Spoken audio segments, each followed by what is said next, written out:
on. And well, Sunil, this is definitely going to be an exciting one. And here's the championship then. Sindre Source with 285 points in the lead of the standings. Then Carl Frederick Herzog in second place, 46 points behind, with Oscar Bixrud in third, a further 10 points back from him. Jarl Tyen, then, the first of the drivers that is not in the standings of in the chance of winning the championship, is 89 points behind, and well, it's all down to those final three. But look at that: Key, Nordstrand, Meyer, Havdal, Christensen, and Erlandson. There's plenty of talent there in that top 10, Sunil, and those guys really do well. And just so you know what's happening, we're going to have qualifying for 10 minutes, then a 15-minute sprint race, a break between those two races, and then the 30-minute feature race, and we should have a champion decided by then. But yeah, plenty of talent out there on the grid, and even though it's down to those front three drivers in the championship standings, it certainly is not for the faint of hearted, and anyone can still come away with a surprise result. That's absolutely right, Paul. And speaking of the sort of talent pool that we've got right here, these are Norway's best. We've got tons of real-world drivers in this as well. You've got the likes of Dennis Haug, a Formula 3 race winner, in this grid too. But still, the esports drivers have been so good, so consistent, that they find themselves at the very top. There might be a mixture of youngsters and older drivers, but the kind of field that we're getting to see here, Paul, and the kind of action it has created over the last 4 rounds has just been incredible. I somewhat wish that this championship was longer, but then again, every single round has more emphasis in that case. And this final one, we're going to get a bonanza of entertainment here today. Well, let us take you on a lap of this Hockenheimring. So across the line to start the first of the corners. Nord curve, then use all the curb on the right, all of the exit curb on the left there. Keep the car over to the left hand side underneath that gantry. Hit the brakes for this tight turn number 2. This is going to be one of your overtaking spots right here. Through the little kink at 3, then 4, this left-hander. Carry the speed out of there because you're going to take this all the way through. Parabolica, well, this is turn number 5. It is in 2 separate corners here, even though it sweeps as one. Keep the car to the left-hand side for the braking zone into the hairpin at turn number 6. Brake around 150 metres. It's the slowest corner on the track. Full lock on the wheel. Get on the power. Easy to spin up those rear wheels on corner exit. This little kink at turn 7 then. Up over the curb, get the car over to the right hand side for Mercedes. Turn 8, again, this is an opportunity for people to overtake there. 9 and then 10, the left and then the right. Careful of the curb on the right hand side because it can push you out wide into the old stadium section. Then turn 11, this is a corner which you have to take slower than you imagine that you can take it at. And then turn 12, Sachs curve. It's a cambered hairpin, so it helps you out around that corner. A quick left and then a right at 13 and 14 before hitting the brakes again, getting the car turned in. Use all the curb on the left. Then the final corner, Sud curve, turn 16, all of the curb and then some, and then across the line to finish a lap. It's a fast and frenetic lap here. Of course, Sunil, we used to shoot off straight down through the trees at turn 2, but now we go through that tight right-hander and take you onto the Hermann Tilke designed portion of the track. Exactly, and the old track used to be such a ferocious one, right? Straight down into the forest, then having those chicanes.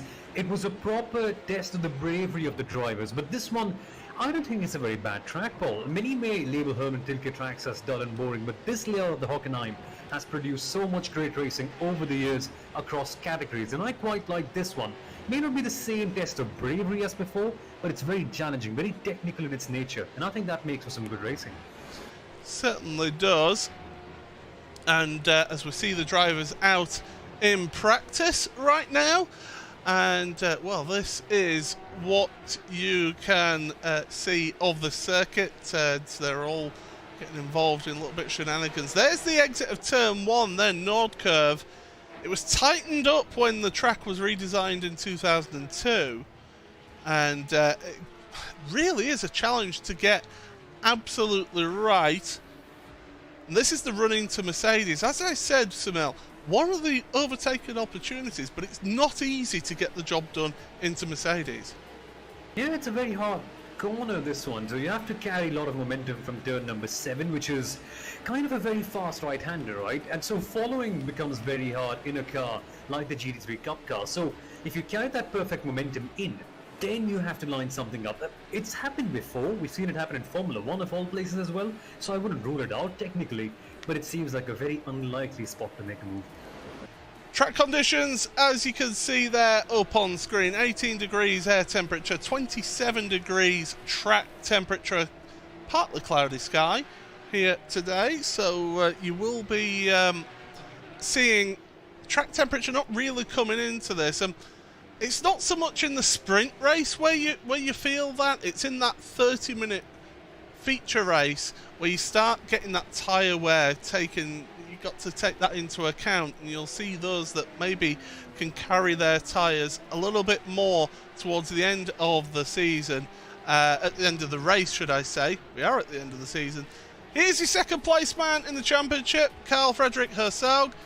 He's just working his way through. He's got to basically get on it from qualifying, because you can get 10 points for qualifying on pole position here, Samil. He needs to really set the stall out in that qualifying session. Yep, exactly. For Carl Frederick Herzog, this is it. He needs to go all guns blazing. And normally, this man, Sondre Setsas, has been quite the ace in qualifying, so dethroning him will be his first challenge. But I think it's possible. Setsas has been stunning. He's not shown major faults in his armor, but there are certain places where you can get the edge off him, like the qualifying, like the sprint race. For Carl Frederick Herzog, this is his major chance. As well, the rest of your drivers running through then, that's Isaacson. He is working his way through, just getting some practice in, and yeah, everybody's just getting themselves prepared. Now, Yal Tyan, who we're seeing on screen right now, car number 6, he was one of those drivers who we thought that maybe could push for the championship. It's not turned out his way. He had a really good time last time out at Bathurst, and well, we'll have to see how he gets on today. But yeah, Carl Frederick Herzog, he is the closest of the championship contenders here, but don't write out Oscar Bixrud as well, because he's only a youngster, but he can really get the job done. Setsas then, 3rd place in practice. They're all just getting their eye in here, all getting prepared for qualifying and getting themselves ready for those lines. But Herzog and Bixrud,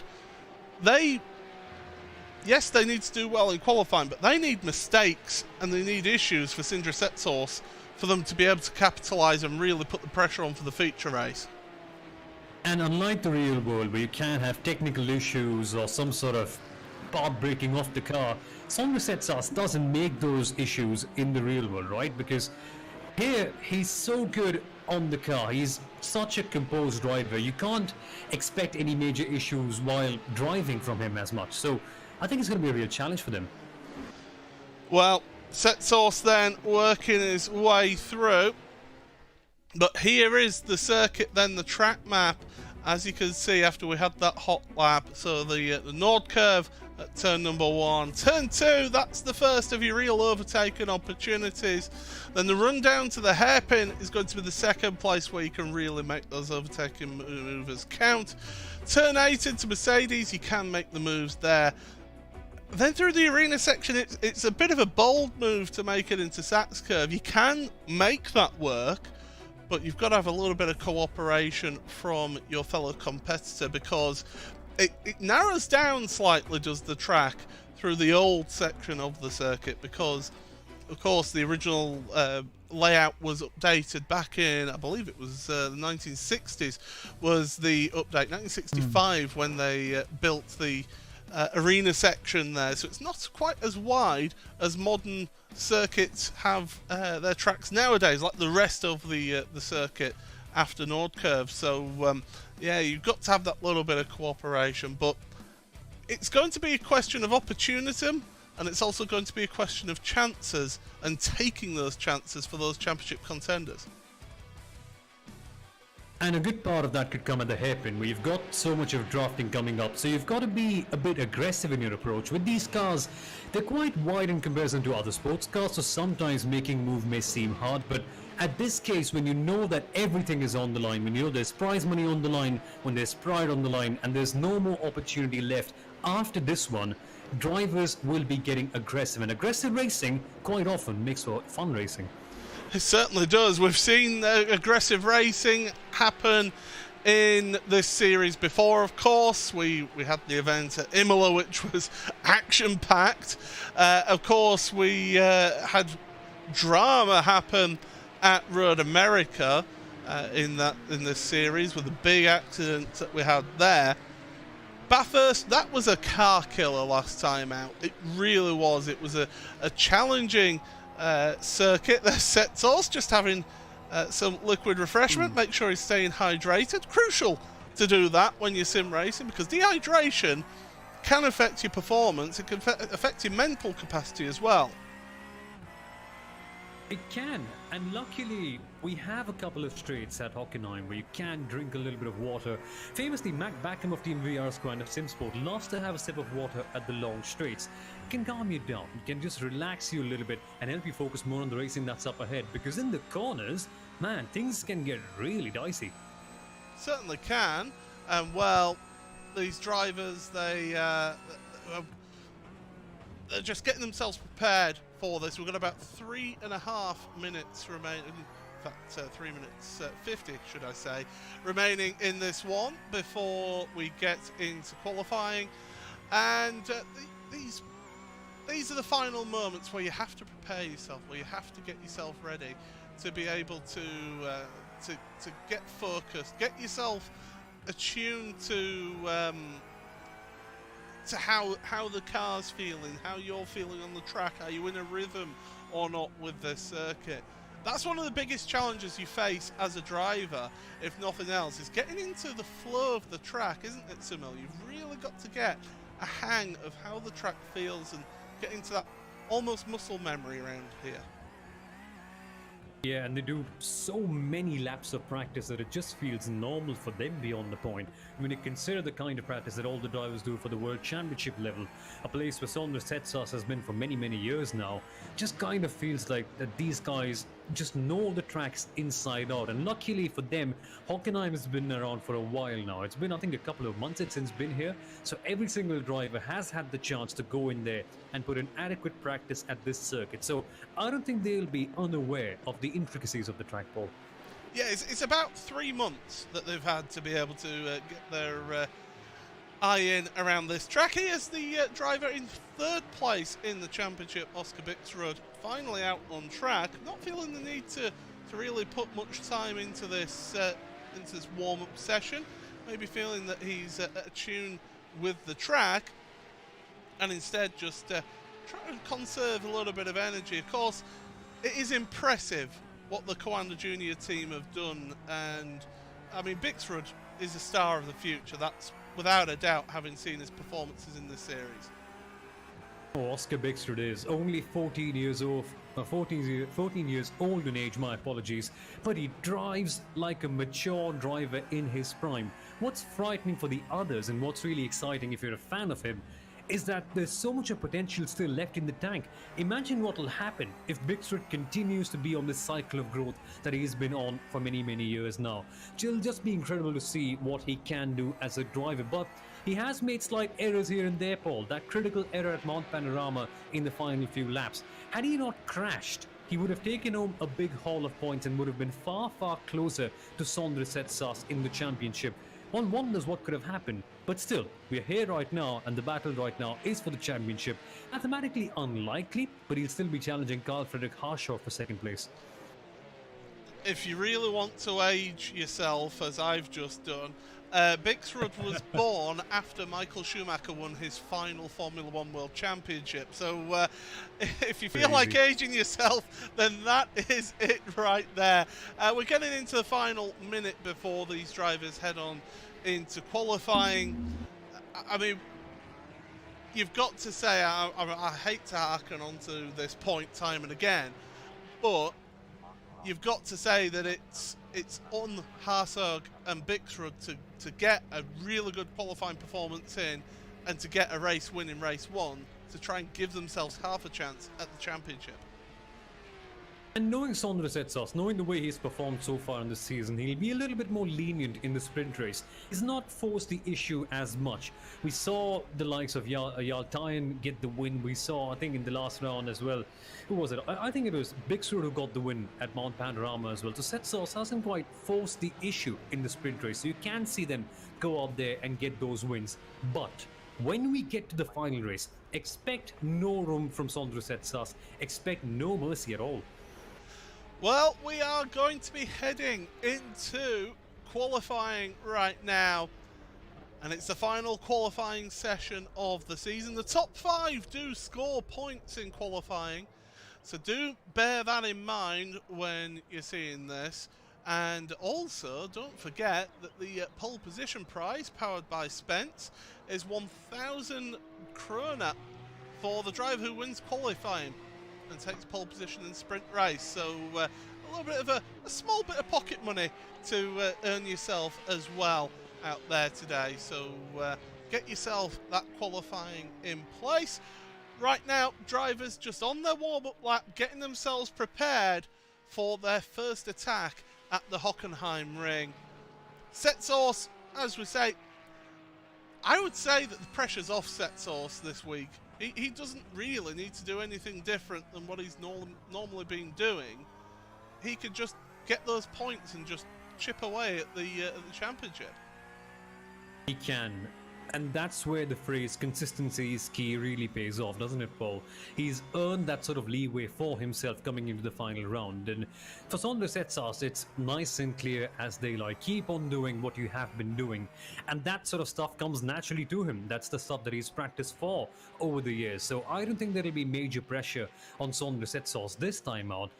But he just has to avoid those mistakes. But he doesn't have to think about them, because when you think about something, there's a good chance that it comes towards you. So for Sondre Setsos, keep your head down, drive like you normally drive, and the championship should ideally come to you. Because at the top, the drama is, let's just say, more sane than what you see in the midfield at times. Remember, Paul, that pile-up we saw at Bathurst last time on? Mm-hmm.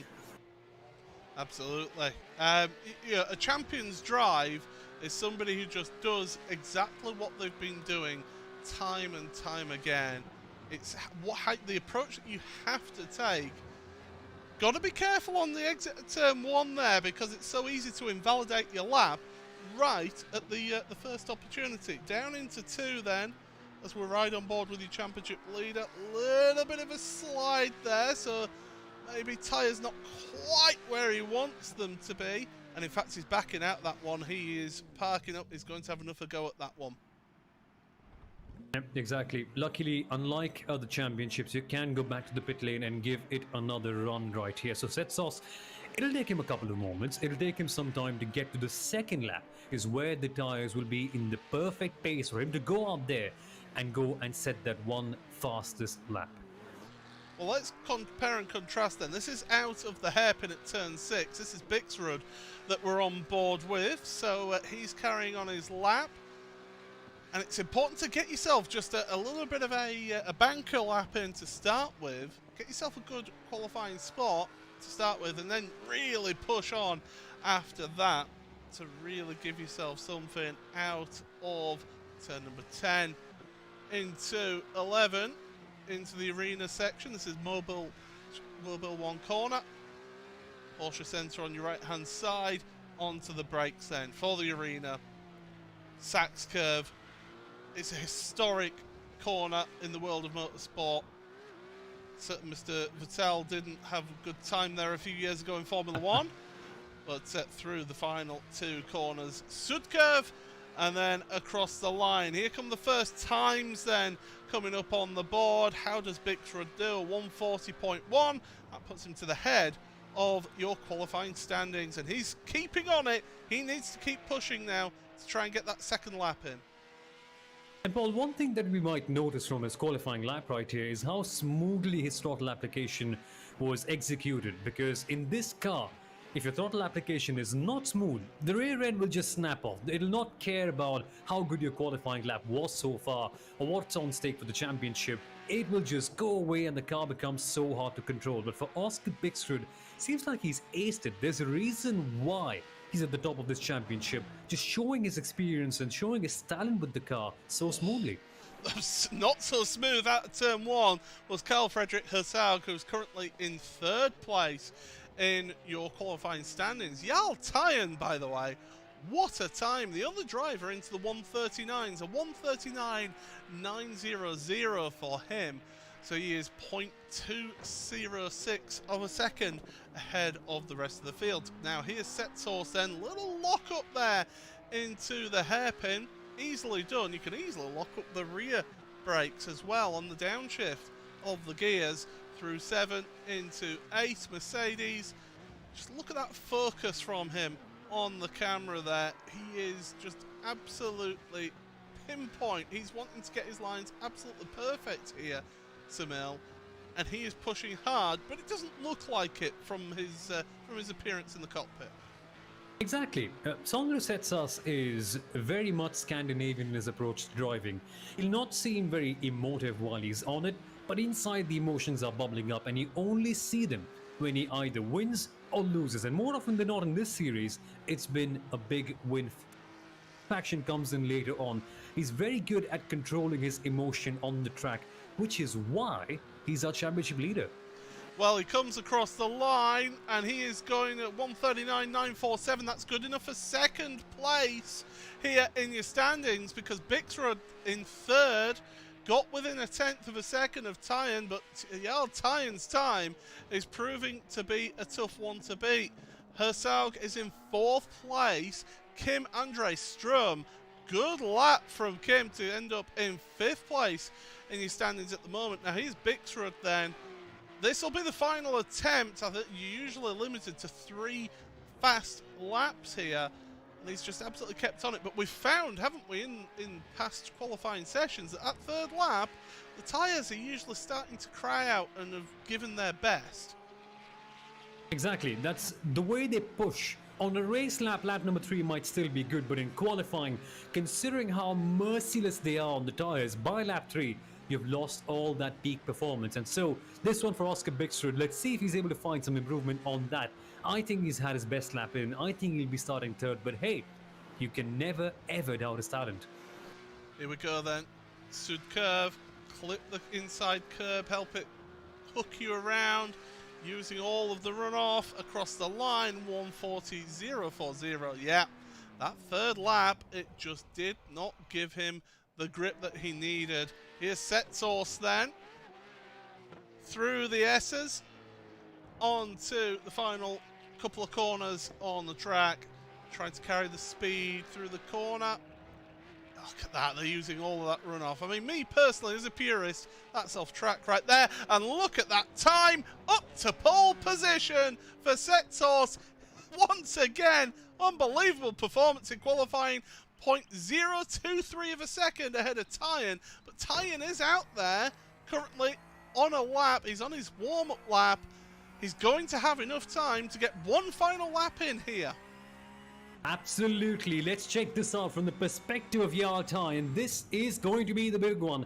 If he wants to get that edge over Sondre Setsas right from the get-go, it begins right here, right now.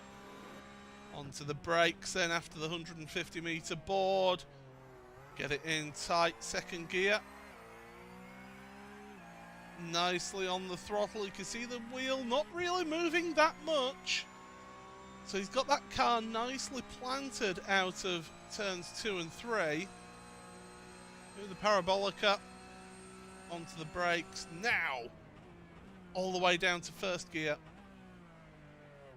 It's not often that you get this car down into first gear, but that corner is one of the few in the circuits that we visit that you will go into first gear. Through 7, fly over the curb, over to the right hand side, onto the brakes. Mercedes, don't go all the way out. You want to keep yourself over to the left hand side there because it opens up this corner here, and it's important to carry the speed through there. But now, Samil, the tricky arena section, as I said in the hot lap, this corner, you have to take it slower than you imagine you can. Yeah, it's unusually deceptive, can really catch you out in a situation like this. Now, use the camber to your advantage. Watch out that don't go too much on the AstroTurf, otherwise your rear end will spin around. Look at the RT and just carefully hitting all the apexes. What's it going to be, Paul? Is he going to get it? Well, final corner, give it a push.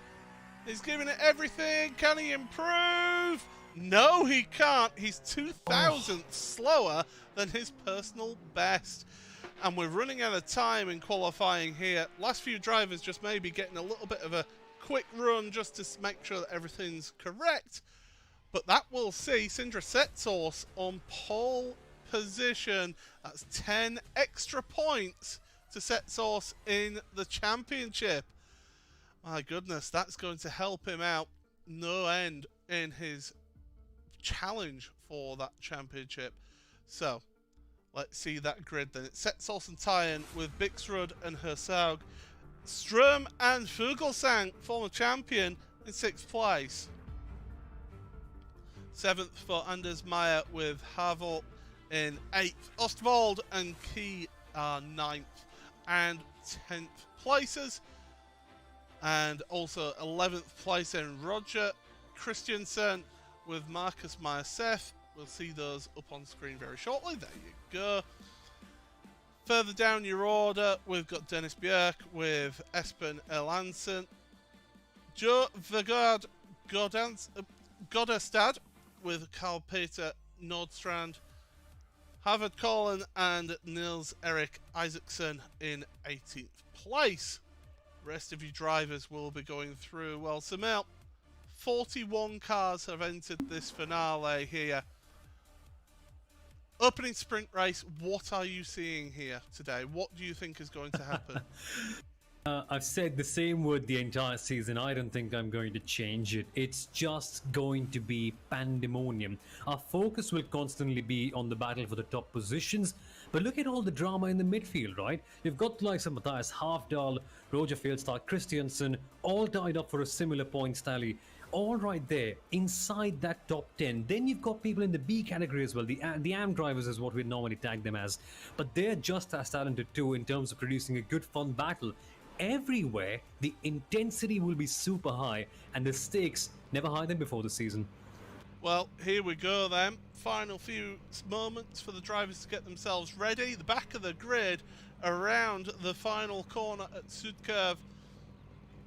And we'll see how they get on. It's a 15 minutes of action here for them. Key gets himself to the grid and we're getting set for the first heat of the race, sprint race coming up to you here in the SimRacing Grand Prix, powered by Spence. Green flag in the air, away we go, and it's a good start for Setsource from first place with Tyen and then Bixrud channeling themselves into second and third, Hersaug in fourth, Strom, Meyer, Fugelsang and Ostwald, everybody seeming to get around turn number 1. That is one of the pinch points that can catch people out.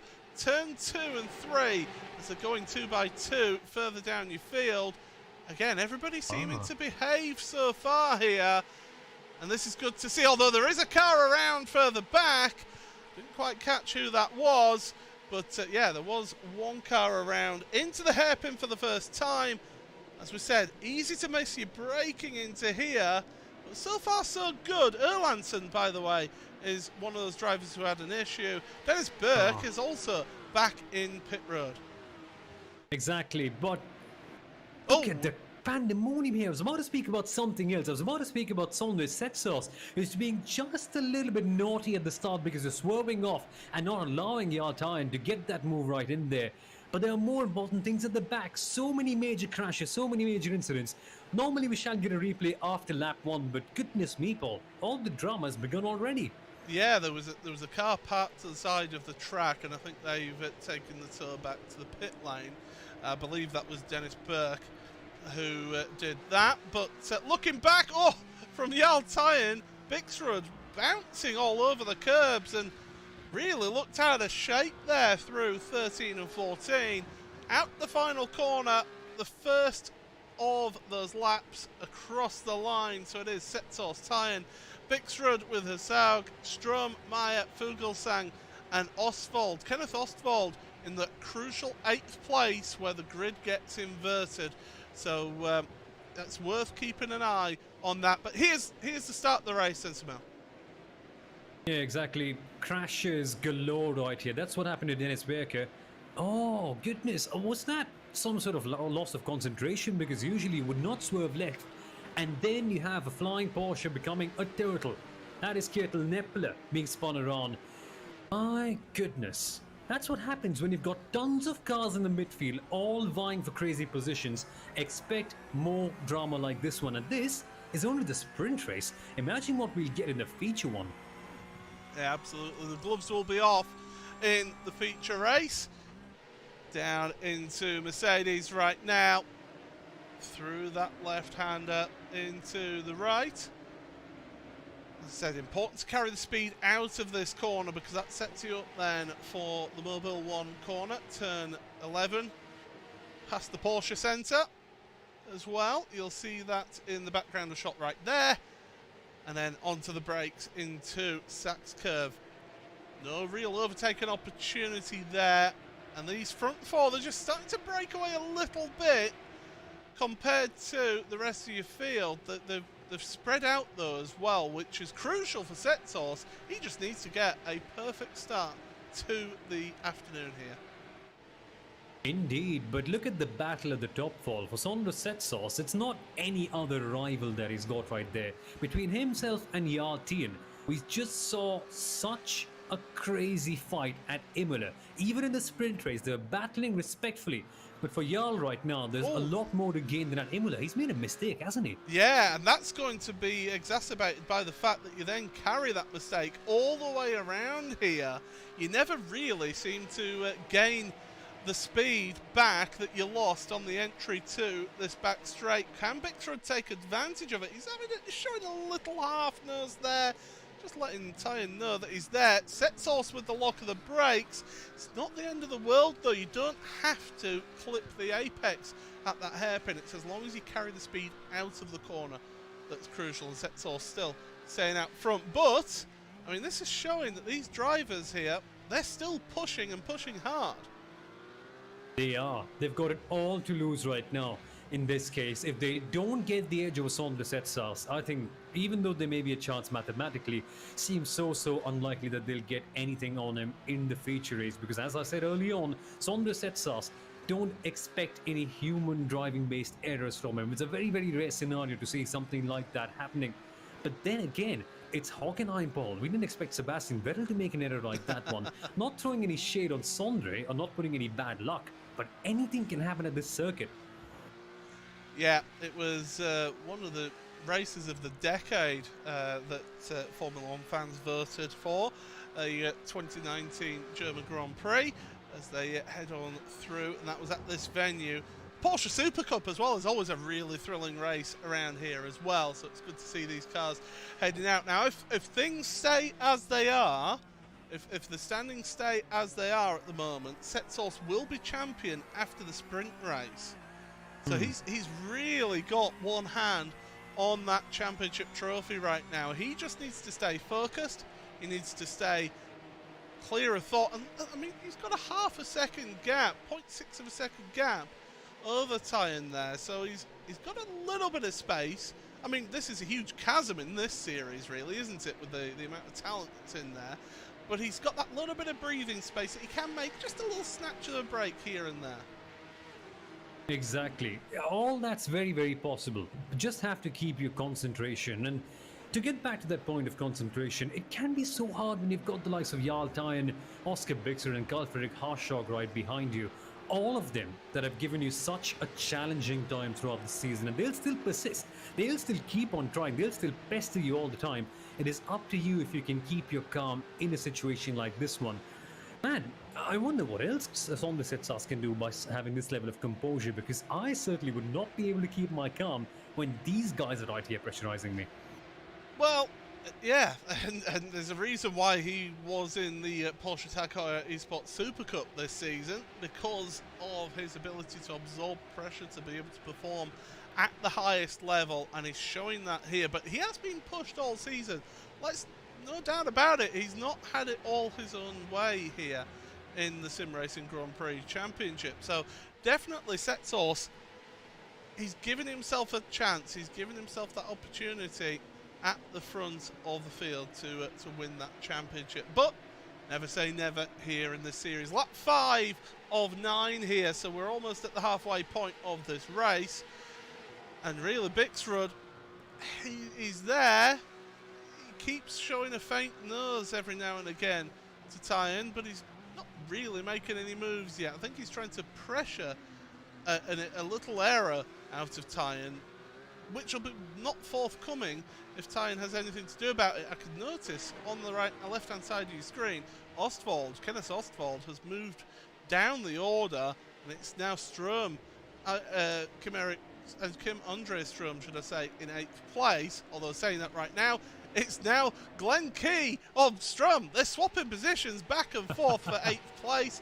Of course, the reason why we're focused on the 8th place, of course, Emil, is that that's where the inverted grid, whoever finishes 8th is on pole position for the feature race. Look at that, almost 3 wide into the turn 11. And Glenn Kay has got the position back. It's not a race to the finish pole. This one is just like Mad Max Fury Road all over again in this case. Oh, this is going to be some battle, isn't it? And whoever wins this mini race that's going on here starts first in the feature one. That is what Jarl Tyen did last time out at Mount Panorama to end up being the winner and to take home the most points. This could be crazy, and knowing Glenn Kay, knowing how good of a defender he is, you might be seeing him win that big one if he can survive this big one.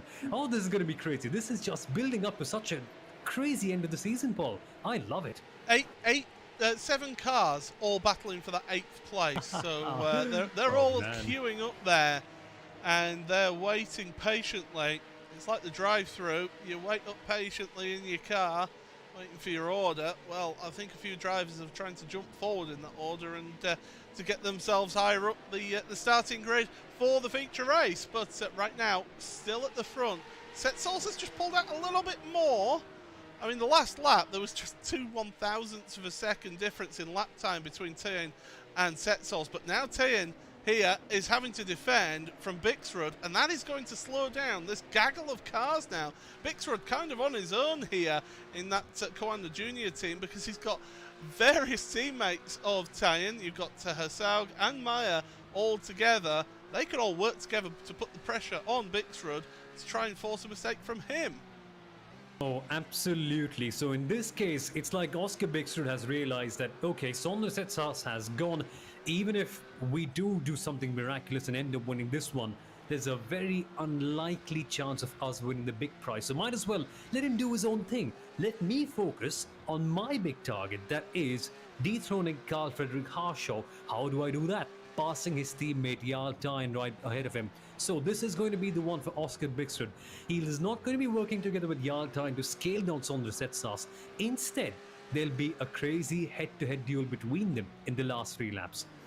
Yeah, getting onto the brakes, a little correction of the wheel there, and we said how that exacerbates, and it shows all the way down the straight. He's trying to get the slipstream of Tyen in front here, but now Bixrud is coming under pressure from Hersaug. As they stand at the moment, live points is going to be just 6 points between these two in the championship. Hersaug, well, he's been given the space there by Bixrud, but that tight inside line doesn't always work out for you, because you don't get the run out of the corner like Bixrud did out of that hairpin. It's a tricky one to make the move stick and count. Indeed it is. It takes a lot of driver talent and some sort of luck as well on the other side to hope that the other person lets you be lets you make that move, because it needs some level of cooperation to get it done right there. And that level of cooperation is just not going to happen today. Not at all. No chance. Through turn 11 into Sachs curve once again on the brakes.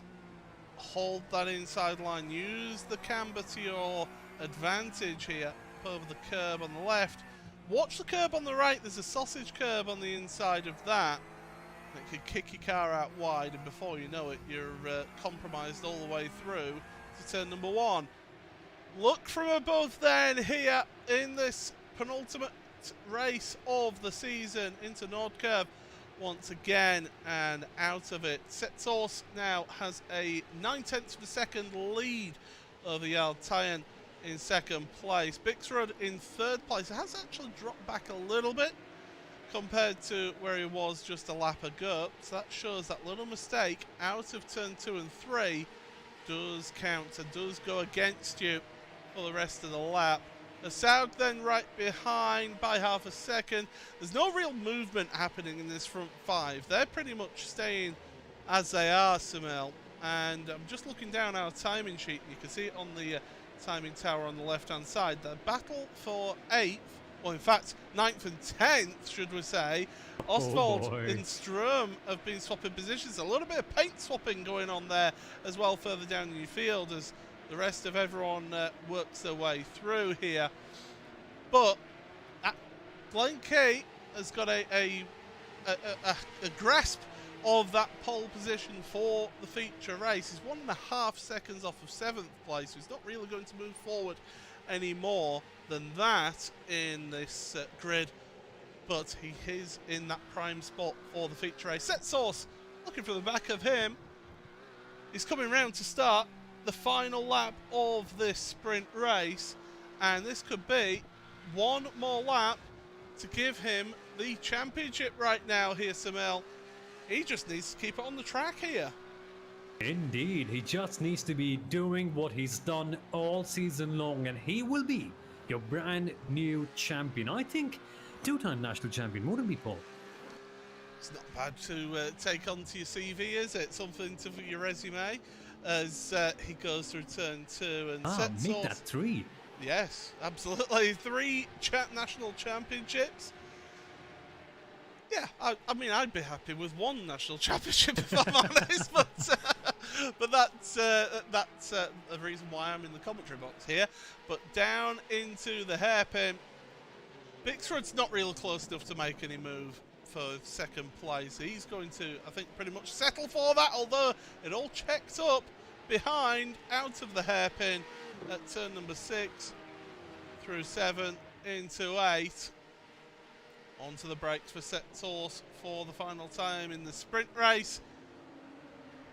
He's just got a few more corners to go here.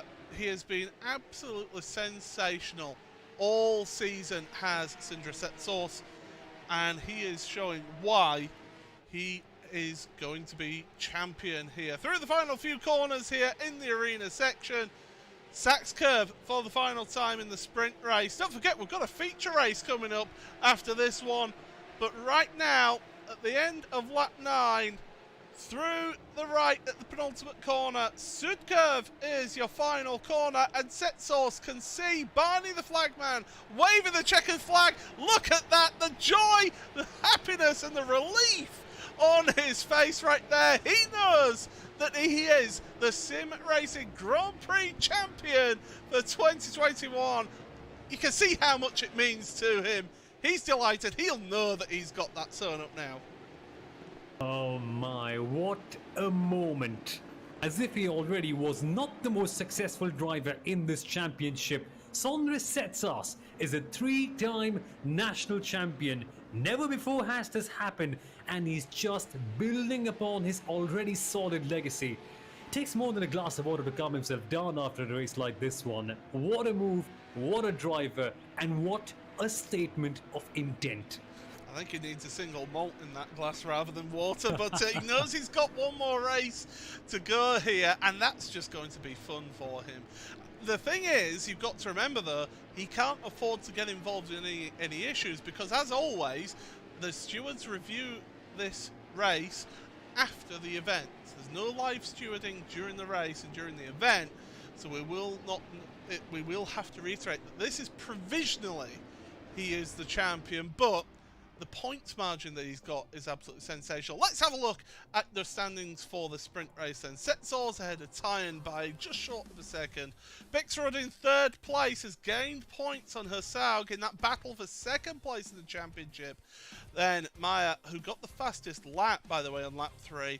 Fuglsang, Havel, and then Glenn Key with that crucial 8th place. You'll find him on pole position for the feature race. Kim Andre Strom and Carl Peder Nordstrand in 10th place. Kenneth Ostwald, who was in 8th place for a while, drops down to 11th, with Christiansen, Maeseth, Goddestad, Ixret, Isaacson, Engbretson, Wagner, Havdal, Berven and Aud rounded out your top 20. The rest of your field you're seeing and your results up on screen right now. But that was absolutely sensational. And, well, I mean, what can we say? That was a champion's drive there, wasn't it, Samil? It really was. It showed no mistakes at all, just keeping his calm. I think Saunders had sauce. Deep down inside is a monk of some sorts, because I haven't seen him break concentration or break any sort of rhythm or momentum anyway since the start of the season. It only got a bit nervy against Yaltine at Imola, but not too much, not in a situation where he implodes. His calmness and his consistency is what has got him the title, and I can't wait to see what kind of a driver he will be in our next feature race, because now there's no tying him back. He's all free from the championship challenge. He can go out there and have fun. I want to see what Saunders Setsas is like in a situation like that. Yeah, certainly, and well, we'll have to see if we can get a quick word with our provisional champion. But it would be nice to be able to speak to him here after that one. So, yeah, what a opening sprint race. Quite, actually, do you know what? It was quite tame, was that opening was that opening race there, Samil. Well, I don't know if you agree, but it was pretty tame, especially up at the front. It was. I think they realized that there's more to fight for. I don't think we saw any major changes anywhere in the top 5 or 6, but it's only down below. It's only near the P8, P9, P10 mark did we see something special, and that's going to culminate in the coming race. But I think you're right, Paul. But that's the excitement of seeing Saunders Setsas win that third championship was what kept me going, what kept me excited. Not a dull moment, it seemed like, because of just a build up to the big moment. Yeah. Certainly, and he's currently being interviewed by our Norwegian colleagues, who have, of course, always got first dibs on these interviews. It's how we always end up with this, being the sort of international feed of this championship. Hopefully, he does come and say hello to us and gives us his thoughts after that that opening race of the afternoon here. But yeah, we'll be able to see some fun and shenanigans happen in the feature race. As we mentioned, 8th place, Glenn Key will find himself on pole position for the feature race here today, Samil. And he's got a great opportunity to make amends for what happened at Road America. I don't think he'll ever live that down, will he, on turn 1 and lap 1? Yeah, just such a sad incident, that one. Glenn Key coming up to turn number 1, brakes not properly warmed up, things are not ready in terms of his momentum, slides off the track from the pole position and just cannot make a recovery. But since then, at Mount Panorama, he was superb. Let's see what he can do right now in a situation like this. Very few people actually get the chance to get vengeance directly. For him, this is the moment. This is where he can actually put a tape onto it and get one up on his past mistake. I want to see the story come to fruition.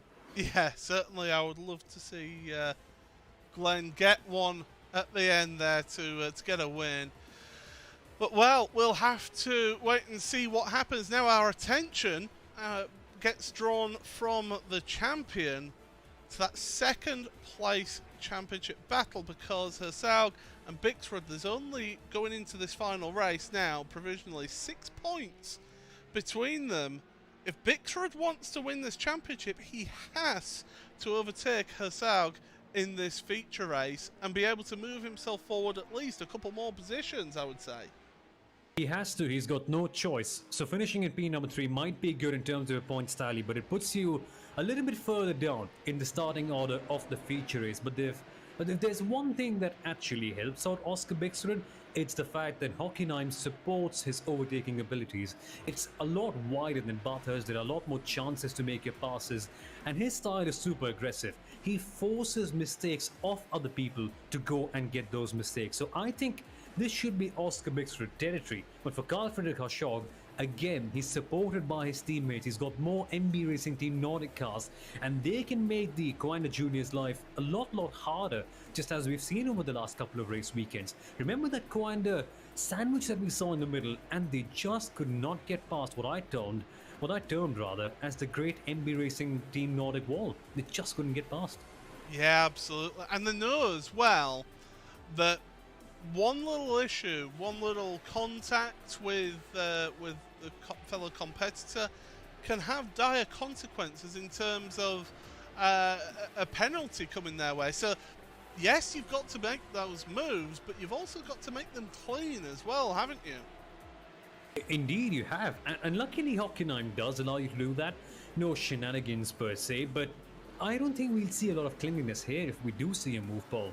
Because everyone has so much to fight for. MB Racing Team Nordic, they want the big result in the Teams Championship. They want to protect their driver, Carl Friedrich Haschog. They want to see Glenn Kay get that big result and avenging his loss at Road America. They're not going to let any Coanda Jr. come past. And what about Sondre Setsas? He's not going to get any freebies. Everyone will be like, yeah, Sondre, you've done your thing, you've won your championship. Don't pester us now. We're fighting for the big one. So I think the intensity is going to be so high, they're going to be so competitive that they don't leave a single inch for any error. And so when that happens, when two people are not willing to budge, you know what happens? It's going to be an explosion. Well, I hope that they don't have a literal explosion. I hope that they can get things done in a clean and orderly manner. Jarl Tyan, 29 points behind Oscar Bixrud coming into this final round of the championship, so he's looking unlikely to get third place in the championship. So it's really that battle between Haschog and Bixrud that we're going to be keeping an eye on. It's also worth pointing out as well that down in 8th and 9th place, Havdal and Christensen have both got equal points going into this final race, and Erlandson as well is not that far behind, so definitely we'll be seeing how that works. Of course, we'll give you final provisional results once all the positions and points are updated, but it just goes to show, in fact, Havdal and Christensen were equal going into this round, I should say. There's still the championship organisers, they've given us access to an updated sheet, and they're still working on it at the moment. So we'll have to wait and see what the final points outcome is for that. But yeah, as we're going to the final minute and a half of the final warm-up session between the two races, some drivers like to get back out on track, get themselves reacclimatised to the track after that 15-minute sprint race. Maybe they've been stuck in midfield and they just want to get back into the rhythm of having some clear air. But some prefer to just sit back, relax, take a break between the two races. I mean, I always like to take a little bit of a break myself and just be able to conserve energy for the next race. It's whatever works for you, isn't it, Samil? You find yourself something that works for you. Exactly. Think of it as solving math for 40 minutes. If you're done I mean, of course, this is a lot more interesting, a lot more fun, but if you're getting a few sums wrong, it might work just to sit back, have a sip of water, talk to your friends for a few minutes, and then get back. But there are some people who say, no, I'll keep on solving more. I'll try to break the deadlock. For me, it can frustrate me, but for some drivers, that might be the way out. So that's what they are doing right now. So that's why you might not see all of them on the track, but it's still good to have a little bit of practice just to get the understanding of the recent track conditions. But at the same time, if your mind is not calm, if it's not in the right place, then the big feature race, well, it's going to be lost. And you don't want to lose this feature race, do you? No, you certainly don't, that's for sure. As the clock will strike down to 0 in the warm-up session, these drivers will be getting themselves ready for the feature race grid for the final time in the SimRacing Grand Prix series, powered by Spence. And well, let us give you your starting grid here for the final time this season. It is going to be Glenn Key, who's on pole position with Alexander Havdal sharing that front row. Benjamin Fuglsang, former champion, on the second row along with Anders Meyer. Then Carl Fredrik Hersaug and Oscar Bixrud round out row number 3. That's going to be the big battle that we focus on. Jarl Tyen and Sindre Setzors, your champion, in 8th place. Kim Andre Strom and Carl Peder Nordstrand round out row number 5. Row 6 is Kenneth Oswald and Roger Christiansen, with Marcus Marcef and Jo Vegard Godestad, Nils Erik Isaacson and Marius Engbretsen, 16th place. Then Thomas Wangen, Matthias Havdal, Tor Anders Berven and Martin Aud round out the front 10 rows of your grid. It's an 18-lap race here, and we are getting set for the green flag here. Revs will rise. Waiting patiently, green flag in the air, away we go. Look at the start from the second row of the grid. Fuglsang around the outside, and he is up into the lead of this race. Absolutely sensational launch off the start there. Hopefully he doesn't have a jump start there, because that was just like everybody else was standing still there. Into turn number 2 for the first time. Everybody working their way through. It's Key in second place, Havdal in third, Hersaug and Tyen. So Hersaug has crucially got ahead of Tyen. Oh, there's a car off in the background, up into the wall. Didn't catch who that was, but as we carry on down to the hairpin, there's more contact in the background of the shot into the barriers. Well, we'll have to get things sorted. Number 44 is Nepo once again, and Nepo not been his day at all. He had an instant in race 1. He's had an instant here in race 2, Samel. He has again. What could possibly go wrong for Ketil Nepele? Seems like everything today. But Benjamin Fuglsang showing exactly why he was our champion last year.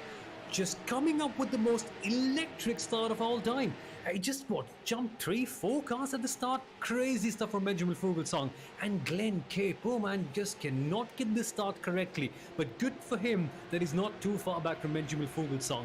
Hockenheim is open, Hockenheim is wide, but Fuglsang, not an easy cookie. Passing him will be some task. And Kenneth Ersvold has also fallen by quite a few positions, Paul. Oscar Bixrud, it's worth pointing out as well, 9th place for the driver who's wanted to get that second place in the championship.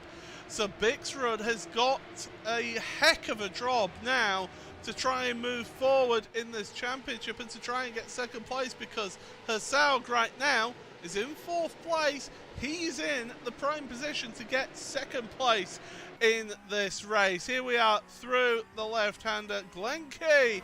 We're on board with the MB Racing Nordic driver. He's in second place. He's not in a bad place at all. He's working himself down in towards the hairpin. Fuglsang, that's unusual. He's got a bit of a gap and yet felt the need to just protect that inside line a little bit there. Yeah, exactly. That seemed just a little bit strange to him, but at least he's got the gap right now. Oh, wait a minute. Oscar Bixrud, yeah. Bixrud's dropping down the order. That's got to be at the hairpin. He's dropped down the order to 27th, I can tell you. We'll hopefully get a look at that.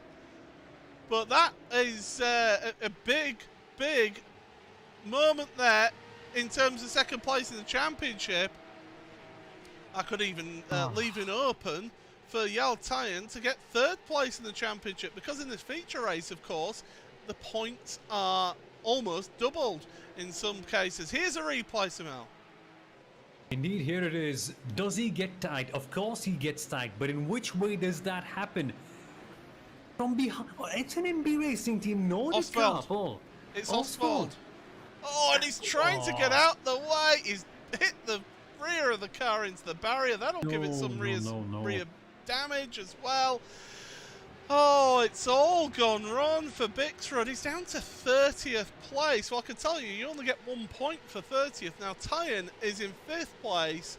And for 5th place in this feature race, he gets 34 points. That would actually give him enough points to get himself into 3rd place in the championship. This is huge. How things have gone wrong for Oscar in the last 2 feature races. Last time out at Bathurst when he clattered into the wall at the top of the mountain. Now this here at the hairpin. Meanwhile, his teammate Fuglsang is under pressure from Key. Exactly, and before you may start thinking that, hey, there's some sort of conspiracy going out right here, an MB Racing Team Nordic car, whose teammate is fighting Bixrud for the championship, in 2nd place that is, they come up and hit him. No, that's not happening. We don't do deliberate stuff right here in the world of sim racing as far as I know.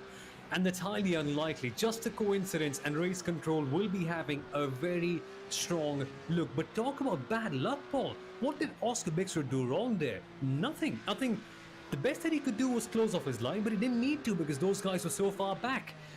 This young kid, he's just going to have such a big learning, such a big maturity phase in this one about how to deal with circumstances that are out of your control. For Oscar Bixrud, he may not win 2nd place in the championship or even 3rd. It's going to be such a big learning though. Well, this is what happened on lap 1 then, and Neple just...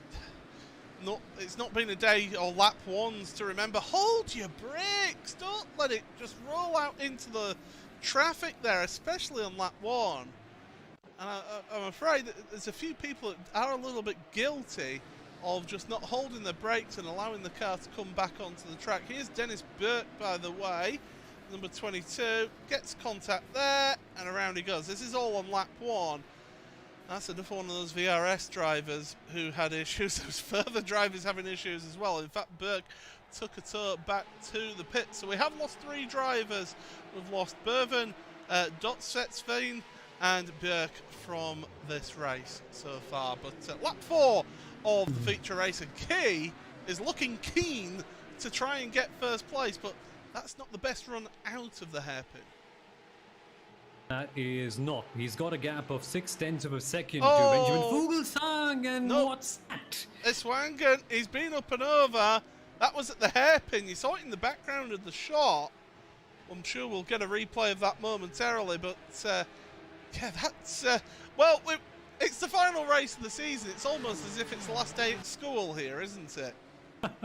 Exactly. Everyone's causing all sorts of carnage and damage to property as they can, and... Same mistake again, Paul. People just getting it wrong and missing their marker, is it, or something like that? Well, we said, did we not, before the first race, that if there's going to be somewhere where there's going to be incidents, it's turn 6 at the hairpin, and unfortunately we've been seeing plenty of them in this feature race. But it's a bit absurd. It's not like they were fighting for position directly. There was a gap of a few tenths of a second. I'm not saying that I could have done it any better, but that seems like a little bit of a sloppy driving incident. In both cases, right? They were far off. They could have done just a little bit better to avoid the accident. If they were going side by side, it's a lot more acceptable, but not in a case like this one. Again, I can't do it any better, but still... Maybe just a hit at the moment when you're in a battle like this one, so easy to miss your braking marker and run into someone else. Sorry, what's happening to my grammar? Just the excitement of the race, that is. But yeah, that sort of stuff's happening today. Well, Alexander Havel doing a good job in 3rd place, and there's Tyan. Tyan moving forward behind them as well. Setsos moving forward in that battle as well. So he's up now. Well, it's side by side for 6th place is Setsos and Maya. Maya's got the inside. Here we go. We're looking at that one now. Setsos can get on the power a little bit earlier, but it tightens up. The right-hander here can compromise your line. And Maya can maybe carry the speed through there. They're still side by side. Now, Mobile 1 corner, turn 11. Not the easiest to go side by side through. And that sets Horse then up a position into 6th place. But Tyan now up into 4th. Really making the most of his opportunity to get 3rd place in this championship. Yeah, I like this one from Sondre Setsas. A very smartly executed move. Looks like he's been liberated because he has been liberated. But up ahead are the people battling for those big positions in the championship. The likes of Carl Friedrich Harshog, the likes of Jarl Tyen. I don't think he's going to interfere in that battle. I think he's going to be a little bit more of a gentleman and let them do their own thing. But yeah, let's see which way it goes. Harshog and Tyen now closing up to Halfdal. No, Setsas is not being a gentleman. He is actually making a move, Paul. Almost slides off. Yeah. What car control. It was great. Great throttle control then, and opposite lock. And Herzog, I mean, he's in second place in the championship, and he's pretty much secure in second place in the championship as well here. I mean, Herzog, he needs to not DNF this race. The worst thing that could happen for him is to DNF this race. As Setsas again showing his nose ahead. Tyen is trying to get past Havel as well because he wants to move forward. He wants to try and get on the podium. Does Tyen? And in fact, Tyen to the inside of Havel, and I believe he's got third place. Yes, he has. You see him at the front of this queue of cars. So up to third place now in this race for Tyen. Great drive here. And where is his major rival for third place? Where is Oscar Bixrud? He still is in P27, so expect Jarl Tyen to be in P3 in the championship at the end of this. Grueling one for Oscar Bixrud. Nothing else that he could have done, but let's focus on the positive. It's going to be a big learning for him and a big maturity phase for Oscar Bixrud at the end of the race. But what kind of a turn can be Halfdal in this case? Can he stop the others from going past? Because now you've got the likes of Carl Friedrich Harshog and Sondre Setsas, both without any pressure of the championship, without any pressure of the places. So in this case, I expect a battle royale to the end, Paul. Well, here goes Setsas showing his nose to the inside. Herzog has seen him and is given the space. Both compromising each other there, so that's going to allow Havel to move away from them. Setsas getting the side draft here. The side draft is quite strong in these cars as they head on down into the hairpin, onto the brakes.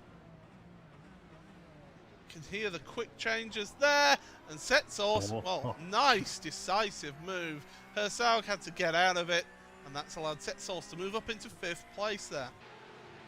I quite like this version of Sondre Setsas. I'd like to see him free. I'd like to see him open up and make these sorts of moves. Very entertaining. And you saw the difference, right, Paul? Last time out in the feature race at Mount Panorama, he was a little bit more hesitant. He knew that he had the championship on the line at that stage, so avoided making these sorts of moves. But the driver is so mature. He's got such an understanding about what to do and when, that this is the place where he actually opens up and shows us what he truly is capable about. It's that switching of gears that makes you who you are, and that switching of gears, well, that's the thing only the best of the best do have. As we get this amazing, tremendous overhead shot once again of the arena, that the stands just wrap around the arena here, down through turn number 1 at Nordkurve, and tremendous venue. It's one of the tracks I do want to go and visit. I must say that when we do eventually get to be able to travel around the world again, this is one of those venues that I want to see some racing at, and it'd be great to see that in the future. But right now, we've got this SimRacing Grand Prix finale underway. We're almost at the halfway point of this feature race here. Fuglsang has got a nice, comfortable lead now, 1.3 seconds over Glen Key, so not really working out. And Setsas, don't get into the side of him. Don't get yourself a penalty here. I know you've pretty much got the championship sewn up, but you know you still want to keep your record and your nose clean here. Exactly. This is nice. This is interesting. He's just getting a little bit too aggressive now. But the interesting thing is he backed off. He realized that, okay, it's not going to work out. Might as well stop there. Might as well not cost anyone else their race. This is interesting. All this is doing is allowing Jarl Tyen to get ahead and challenge the likes of Glen Key and Benjamin Fuglsang. And Fuglsang has that space. And now Setsas goes in and at the carousel, Paul. at the carousel. That is some crazy stuff. Yeah, Sachs curve, he's done it.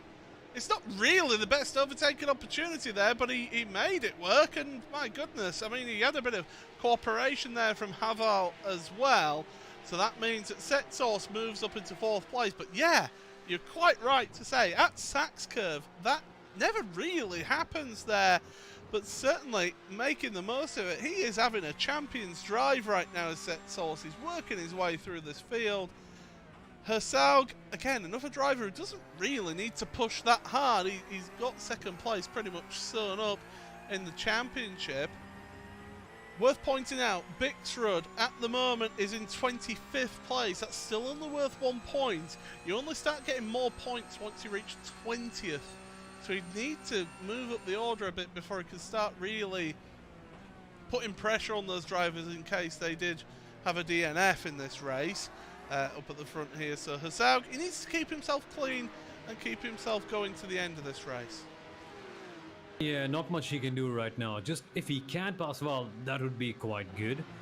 But now he's trying to go and do that. Not the best of spots again, Paul. So we're seeing some sort of level of confidence and some sort of audaciousness from these drivers that they are making places where no one else would normally dare. That's what I said at the top of the broadcast. Expect the unexpected. Expect the aggression levels to be at 20 on a scale of 10. It's going to be crazy. Well, we're reaching the halfway point of this feature race, and it is Benjamin Fuglsang who leads this one. 1.3 seconds over Glenn Kay, who is in 2nd place, who started on pole position for this feature race. Yal Tyan in 3rd place then. He's closed up to his teammate who's in 2nd place, and the question is Kay going to fight him, or is he just going to say, do you know what, let's just keep it in order, or actually just, well, whether he has to move over or not, we'll have to find out. Setsos is in 4th place ahead of Alexander Havel in 5th place, who's holding up this queue of traffic, which has got Hersaug, Meyer, Nordstrand and Ostwald all in a queue of traffic here. So the 1-1-2 of Alexander Havel keeping everyone behind him right now, but doing a good job so far. I mean, this is Havel, who really, I mean, I can't even find him in the championship standings going into this final round of the championship. It just seems to be a track that suits him. Exactly, must have put in a lot more hours than the others. Just seems to have that new layer of confidence right here. He's just doing so much better than he usually has. Good to see him in a situation like this. What's happened between the teammates? It's Glenn Kay that has dropped down a position. Team orders much, I wonder? Let's see what happens. But Yal Tyan securing his position, and I wonder, Paul, that would put him slightly ahead of Harshog, no? Does it not? No, there was a big enough gap between Hershog and Tyan.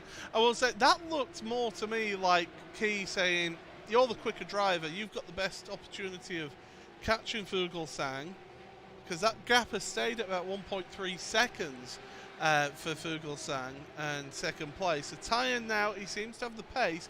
Plenty of the race to go as well here, so he will find himself moving forward. So Key now can concentrate on trying to hold up and frustrate Setsos, or maybe just thinking, I'm in a good spot here, I can get myself some good points. But really, you want to get on the podium because, you know, it's a bit of bragging rights, get yourself onto the podium for the final race of the season.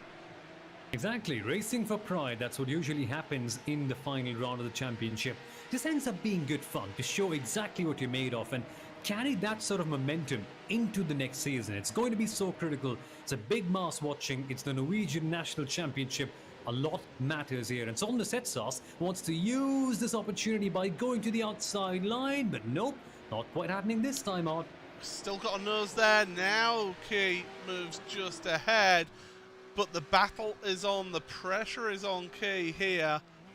As we've been saying, Setsos doesn't need to move forward. He can just quite happily have a bit of fun out there. And it does look like he is having fun out there on track by the way that he's just keeping moving forward in this race into turn 11. Drops back a little bit, takes a tighter line than Key, and look at the speed that he carries there into Sachs Curve. Well, we've seen him go down the inside into Sachs Curve. He's trying the outside. That's not really an overtaking opportunity there. Yeah, that's really not to be too audacious for himself, but he could be getting something at turn number 1. He's a bit too close for that one. Here comes Sondre Setsos using the draft, using every bit of momentum that he has right now. Can he get it at this fast right-hander? Not so much at turn number 1, but turn 2 seems to be the case. Hell, he might make it before turn 2 the way it's going. Making contact now, Paul. Yeah, almost bump drafting down the short straight between 1 and 2 to the outside of turn 2. That gives you the inside for 3 and then 4. And Setsos has got that position sorted, but Key right now will have had the better run on the power. He's had the slipstream. Setsos is going to squeeze him to the outside for the hairpin. Key has got a nose ahead. Setsos though late on the brakes. Key's going for the cutback here. He's gone too wide there to make that cutback work though. So he is there in 4th place. Sondre Setsos up into your podium spots. Hasaug, well, he's trying to finally get himself ahead of Haval, and in fact has done so. There he is. Haval's not having the best of time here. He got himself... by the way, I found where Jens Haval was in... sorry, this is Alexander Haval, sorry. Yeah, I found where Jens was. Alexander, I'm still trying to find in the championship standings going into this round, but he's not in that top 20. He's found himself in a good spot there to get potentially a top 10 finish, but everyone's queuing up here and he's almost in danger of getting freight trained here. Yeah, I think he might have changed or registered the name as something different, because Hafdal in P8 in the championship must be some backstory that we're not quite updated upon. But yeah, that's Hafdal in P8. But still, this one just seems to have that extra amount of momentum, something extra special. Good to see him in P8 in the order right now as well. As for Kenneth Oswald, Paul, just been bad luck all around for Oswald. Remember, he had that crash at Mount Panorama as well. That seemed to be bad luck, seemed to be some sort of technical failure. Slammed into the wall, now doing a lot better. He's in this fight where they are chasing Karl-Peter Nordstrand. This one, it could go right down to the wire. Your top 2, well, they are slowly gaining. Jarl Tyen is slowly gaining on Benjamin Fuglsang. Into the hairpin they go. Onto the brakes. No move being made. Almost losing the position there by taking that wider line, but tuck themselves back into the queue here as they go through turn 7. So your top 3, they're pretty much set now, because Key can't hang on to the back of Setsos, and Hasaug now in 5th place.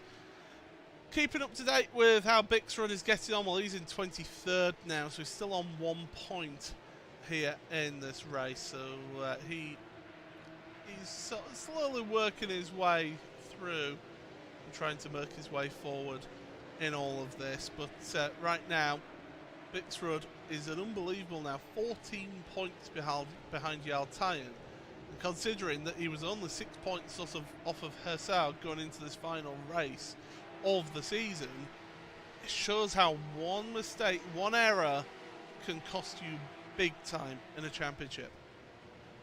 Even more so when it's just 5 rounds. Even more so when it's the best of the country. Crazy. Yeah, these drivers have been pushing on and have been really going at it all season. It's been tremendous to bring you this here on RaceSpotTV. We've had English coverage from round number 2 at Imola. I mean, that was a sensational event, was that one. I do encourage you to go back and look at that one as well. Look back at the whole season, because the racing has been tremendous. And that front 2 now, Fuglsang is under pressure here, because Jarl Tyen caught up half a second on that last lap. Must have been an error for Fuglsang to drop back that much lap time wise. Yeah, interesting. He's dropped so much of time, and now he's right there. Jarl Tyen almost on the chase. Imagine if he can cap off the season with a win over the reigning champion. That would be huge. Absolutely. The MB Racing Nordic driver of Yaltayan and Benjamin Fuglsang, of course, the Coanda Junior team driver. Here's another one of those MB Racing Nordic drivers, Kenneth Ostwald, finding himself in 9th place at the moment through turn number 11 into Sachs Curve, turn 12. The car at the lead of this quad of cars. They just ran a little bit wide through Sachs Curve, and that's going to put them under pressure. And of course, that driver is Nordstrand, and Nordstrand under intense pressure from Meyer behind. Anders Meyer as they go into Nord Curve for the 15th time, running out using all of the road and then some. And they just find themselves staying in position as they are, but this is where you need that good run out of this corner. Look at the different lines that they're taking, and Meyer just taking that tighter line through turn 2, and you can see that Nordstrand has got a little bit of damage on the front right of his car. That will be affecting him down this straight, well, down this curve, should I say. Yeah, exactly. Just a little bit, not quite getting the same level of momentum. But I'll tell you who's getting the momentum right now. It is Sondre Setsos, because he's just closed up to make this two-way fight for the lead into a three-way one. And talk about a battle, Paul. Talk about having big names. Because now, as we see Fuglsang losing control, it is Yaltayan and Sondre Setsos growing in confidence. Fuglsang, 2020 champion. Sondre Setsos, 2021 champion, 18 and 19, and now Yaltayan, who gave both of them such a hard run all the time. And Tayan also a driver in the eNASCAR Coca-Cola series as well. This one is an all-star battle right down to the very end, and I expect some fireworks. These guys have shown so much of clean racing so far. I think it's going to tip over right now, finally. Nordstrand has lost a position to Meyer, so Anders Meyer moving forward ahead of Nordstrand, and now Haval is trying to hound the back of that car with Kenneth Ostwald putting the pressure on there as well. So we've got the battle for the lead on the left hand side, the battle for 7th place on the right hand side of your screen right now. So plenty of action throughout this field. We're on the 3 laps to go of this race, and you can see your leader Fuglsang doing a little bit of weaving, trying to break the slipstream. It's not working out. Here comes Tayan. Can he make that move? It's taken to the outside line. If you're Setsos, you line yourself up for the cutback on both of them and try and gain the position. And there you go. Look at the drive out the hairpin. Not quite enough. Not quite enough indeed, but he's going to go for another run right now. Can he get it done at this sly and tricky left-hander? It is Tayan who also tries, and that is what blocks off Sondre Setsos. So these 3 guys reading and watching every single move of their counterparts. They know what's going to go on right here. This is good quality racing where everyone knows the next move. High-speed chess. And we saw how these two, Setsos and Tayan, can really go at it between each other as well, really push each other to the very limit. Some would say even over the limit as well. Speaking of over the limit, Setsos over the curbs, car bouncing around, but he gathers it all up, gets it absolutely spot on. Out of the Sud curve, heading towards the Nord curve once again. The penultimate lap is underway now. 2 more laps of this 4.5 kilometre track, and he's trying to hang on to the back of these 2, trying to put the pressure on. Also wants to try and get a win out of this one. It'd be nice for Setsos to get a win in the sprint and feature race, but, well, I wouldn't put it past him, that's for sure. Exactly. Could be the double. He is going to try again, but time is not so much on his side. He needs something. Needs something really big in this case. Getting ever so closer. Outside line he chooses. Yeah, he's going to try and get the cut back, as he knows, hanging it on around the outside. Contact between the 2 of them. Tayan will not give him the space or the time to be able to get past.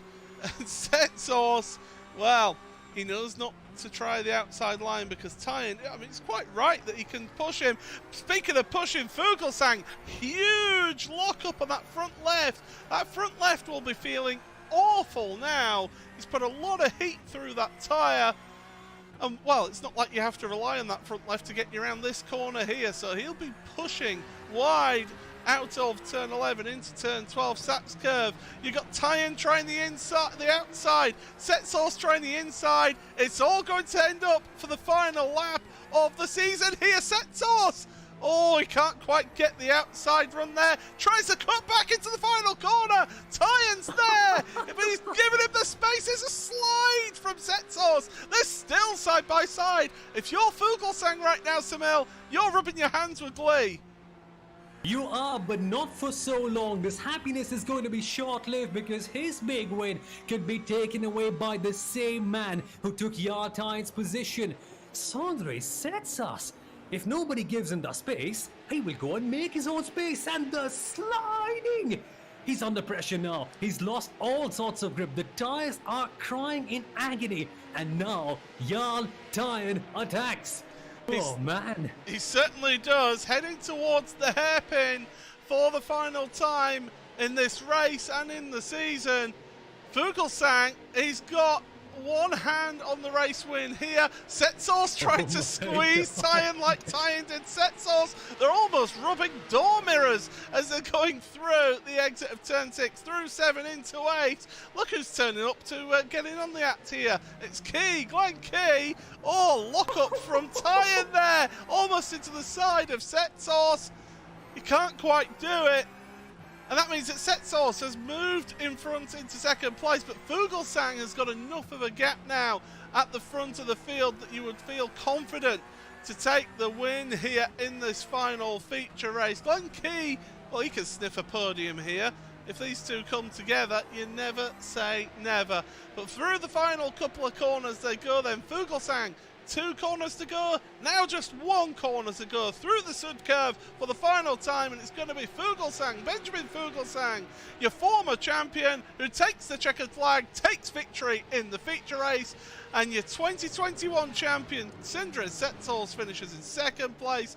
Jarl Tyen hangs on to third place ahead of Glenn Key.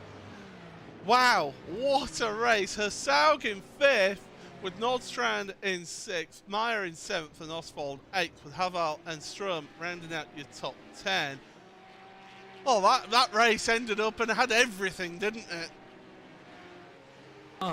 Don't tell me you've seen a final couple of laps just as exciting as this one over the last month. I doubt it. This was quite something. Hey, look at this one. Oscar Bixrud coming across with a very broken car as well, Paul, so I wonder what's happened there, but that's not the main point in this case. The main point right now is all the drama of this championship. Look at this statement. It's already building up to next year.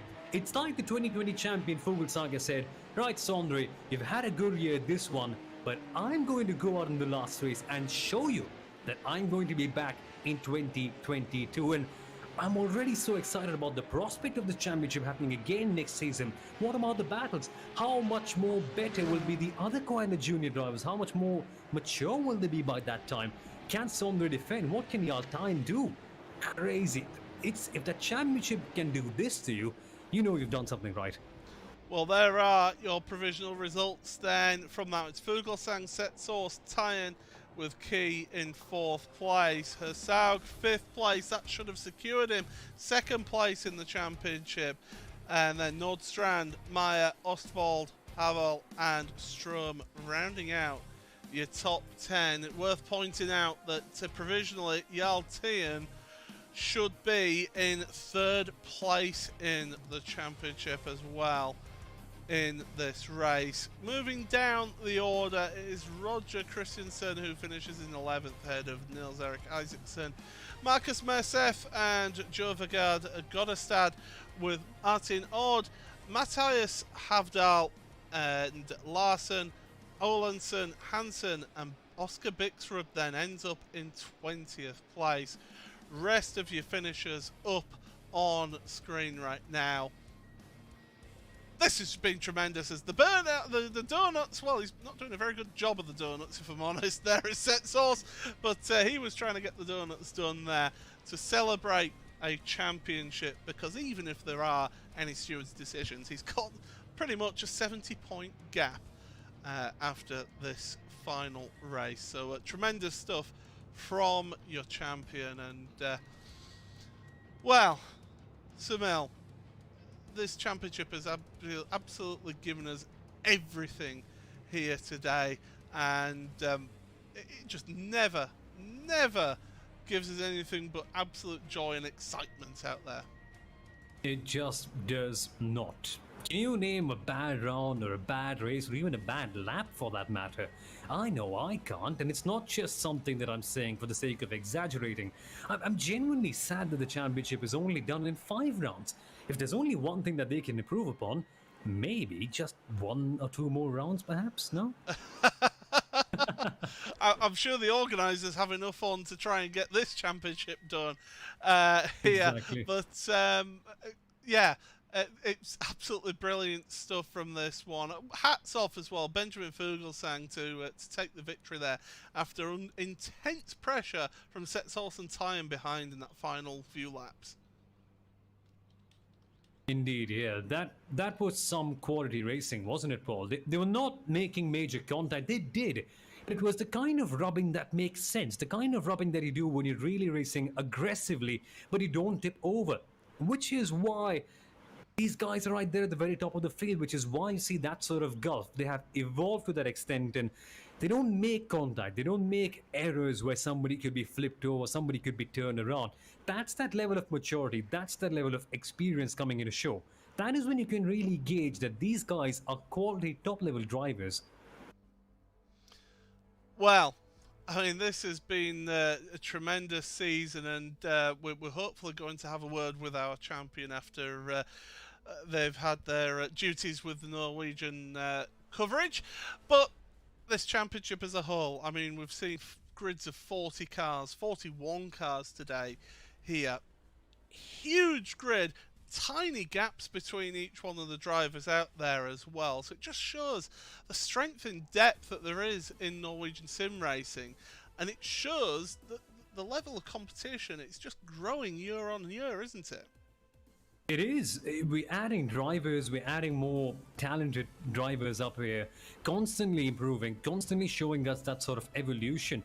And we've seen so many drivers grow throughout the series as well, Paul. Even in those last 5 races, so many of them maturing, getting better. Halfnall, for that matter. We didn't see this level of performance from him throughout the season, but here he is today, doing so much better. And it's those stories of driver evolution that makes you feel warm and fuzzy, that actually rewards you the most more than anything. I quite like seeing stuff like this one. I can only imagine who is going to be the biggest improver next year.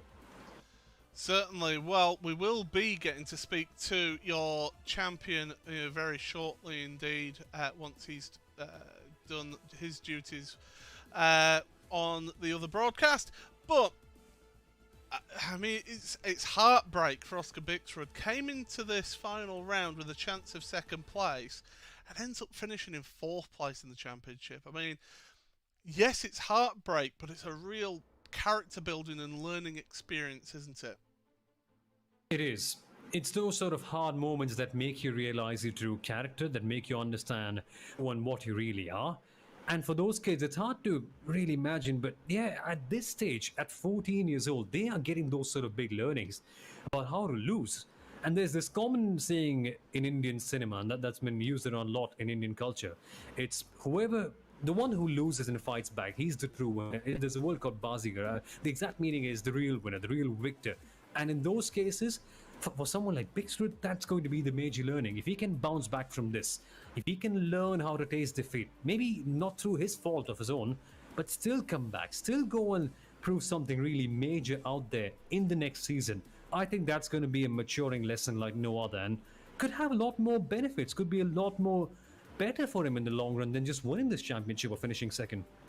Former Green Bay Packers coach Vince Lombardi, who of course the NFL Super Bowl trophy is named after, once said, it's not how many times you get knocked down, it's how many times you get back up. And yeah, 14-year-old. I mean, you're still learning there. You've got so much learning to do. I mean, mentally, you don't really mature until you're in your mid-20s, and even then, you're still always learning. You see how, I'll give you an example.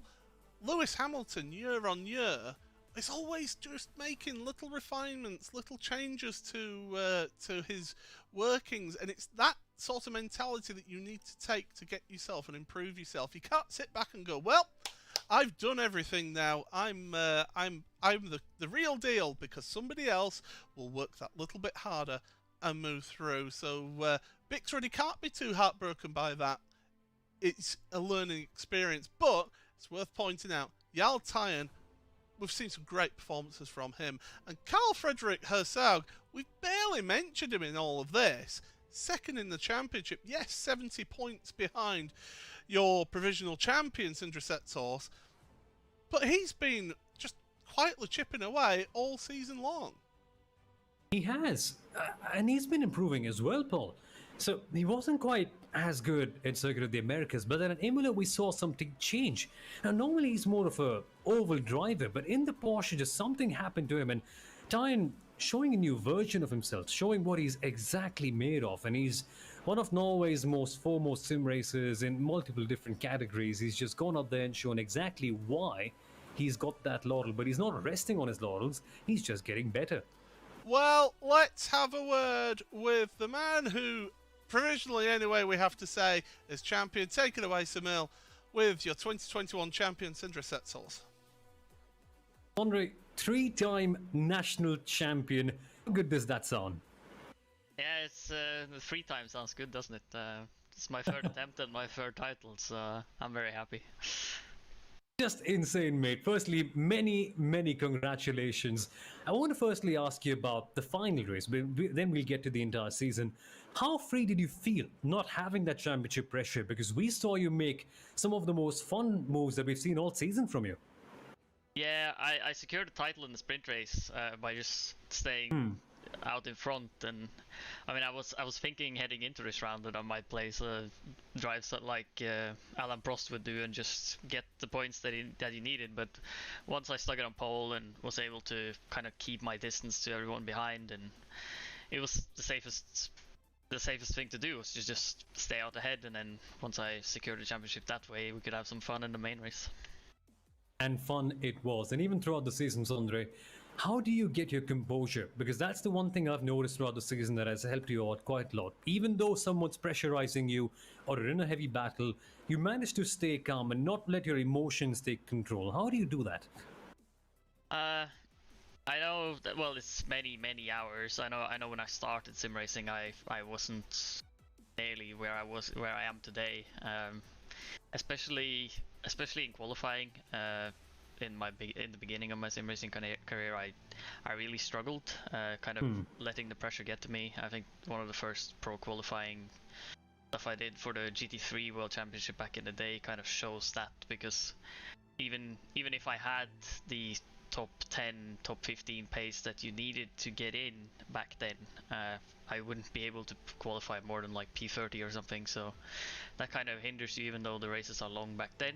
So yeah, it's something I've worked on ever since then, and that's helped me a lot, and it's just practice and racing and many hours behind the wheel. And Sondre, what would you classify as the most difficult moment of the season for you? Because there were a few. Kota wasn't easy, especially after the start I had. I think I was lucky to recover. I also got a penalty in that race, which wasn't ideal. I also feel like I probably got a win taken away from me at Imola, which either wasn't ideal, getting driven off the track at the end there.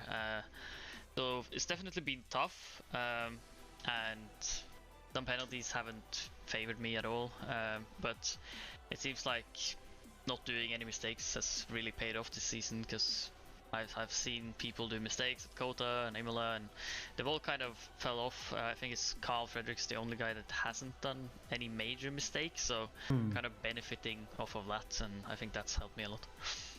Exactly. Finally, mate, who would you like to thank for this championship challenge?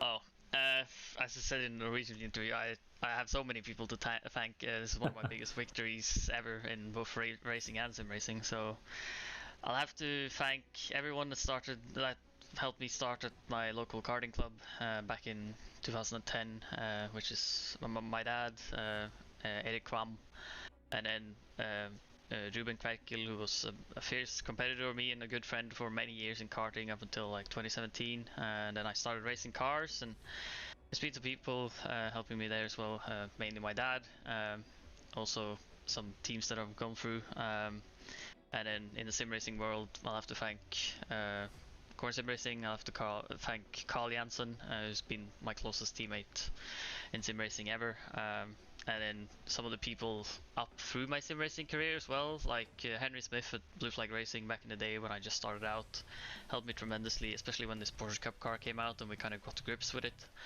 And then also want to thank Jason Staney, and also been an important part for me keeping my motivation up through sim racing. It's been tough sometimes, and just relaxing and playing other games and stuff can help you a lot as well. And then a massive thank you to Core Sim Racing in the end, who's helped me out a lot. Andre, such a pleasure to speak to you. Gratulere is what you'd say in Norwegian. Many congratulations. Thank you so much, mate, for talking to us. You.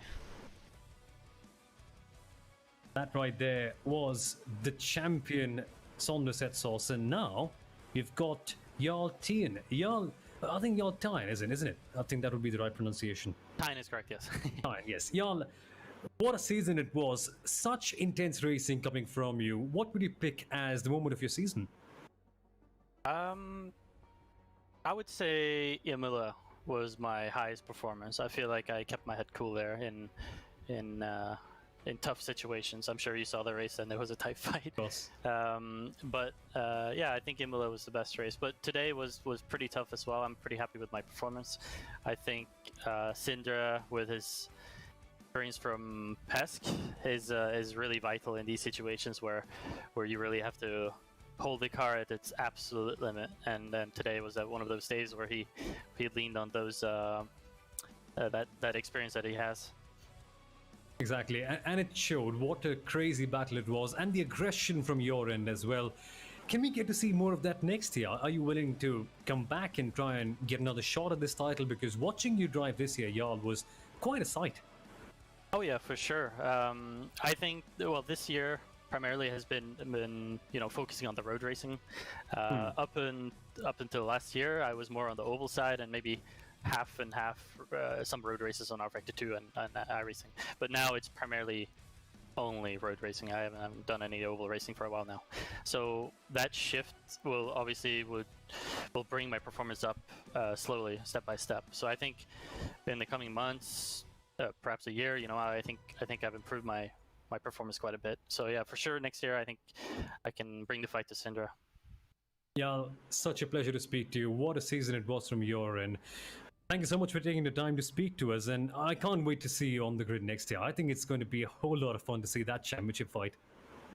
For sure, I'm looking forward to it. And thanks to you guys too for having an English stream as well. I think it's cool that you guys want to show the region side of sim racing as well. Awesome. What a season it was right here. We can't not focus on a championship like this one. Pleasure speaking to you, mate. Tuck tuck. See you. Well, I'm afraid that is all that we've got time for here in today's broadcast. Very, very, very quickly, Samil, highlight of the season.